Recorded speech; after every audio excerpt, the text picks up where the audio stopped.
இன்னைக்குள்ள இந்த இணையதள கலாச்சாரத்தில் ஒரு கணவன் மனைவி இந்த இருவர் எதை விரும்புறாங்க தெரியுமா? எங்கிட்ட எல்லாமே இவர் ஓப்பனா இருக்கணும்னு விரும்புறாங்க. எதையும் இவர் மறைச்சிடக்கூடாது. ஃபேஸ்புக்கில் யார் ஃப்ரெண்ட் ரிக்வெஸ்ட் கொடுக்குறாங்கிற முதற்கொண்டு எனக்கு தெரியணும். எல்லாம் எனக்கு ஓப்பனா இருக்கணும். உலா தஜஸ்ஸு, அதை தெரிவதற்காக எதை செய்ய வேண்டும் என்று நினைத்து அலுவலக செய்கிறார்கள். கணவனுக்கு தெரியாம போனை செக் பண்றது, மனைவிக்கு தெரியாம போனை செக் பண்றது, என்ன பழக்கம் இதெல்லாம்? உங்கள் மனைவியை வைத்துக் கொண்டு போனை கேட்டு பாருங்கள், சரியான விஷயம். ஆனால் மனைவி இல்லாத பொழுது போனை எடுத்து பார்த்தால் என்ன உள்ளத்தில் இருக்கு? உங்களுக்கு சந்தேகம் இருக்கு.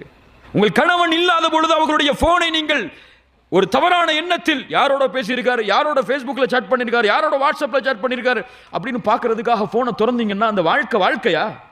இதுவெல்லாம் கணவன் மனைவியுடைய ஹலாலான வாழ்க்கையா? கணவன் இருக்கும் பொழுது போனை கேளுங்க, தவறு இல்லை. அல்லாஹ் ரப்புல் ஆலமீன் நம்மை சீர்படுத்துவானாக.